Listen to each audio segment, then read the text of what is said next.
Hi everybody, I'm Tim Bulott. Welcome to Adventure Backcountry and WeaponsAcademy.com. We have acquired a 1993 YJ and we are just in the beginning phases of the restoration as we plan to do quite a bit to this Jeep over the next several months and see how close we can get it to not only original condition but with some modifications all the same. So let's take a look and see what we got.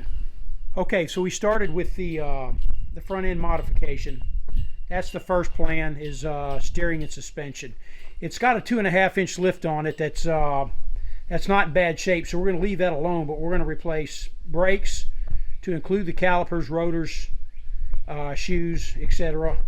And we're going to actually replace the front end bearings as well. And then all the tie rods and steering components are going to be replaced all the same. Now we've already started the initial breakdown here, and this shouldn't take too long. These vehicles are not that hard to figure out. They're not that hard to work on, so we're going to get right into it. So we found this with the interior in pretty good condition. So I'm not going to prioritize doing an interior remod, but that is coming. First I want to work on the suspension and the steering components. The engine has 400 miles on it. Okay, so we kind of got lucky there. It's got the 4.0 inline 6 fuel injected.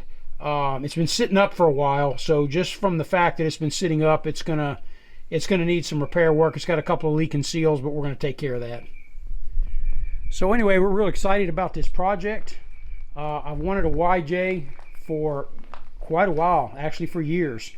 Okay, and I just happened to find this one sitting alongside the road with a for sale sign on it, and it actually belongs to somebody that I worked with in the past, so that was just a coincidence there. We got a pretty good deal on it. Like I said, the main thing this YJ has going for it is no rust. Okay, no serious rust, let me put it that way. It's got residual rust, but it's got no serious rust. The body's in excellent shape with the exception of the fenders. We're going to replace those. And then it has a new crate motor in it that has less than 2 years old and has about 400 miles on it. So other than having sat for a while and not being utilized, having a couple of dry rotted seals from not being utilized, it starts up, runs great. We've got some minor work to do on the motor, but for right now it's all about suspension and the steering, shocks, brakes, etc., etc. So let's get to work. See what we can do with this 1993 4.0 inline 6 Jeep Wrangler YJ.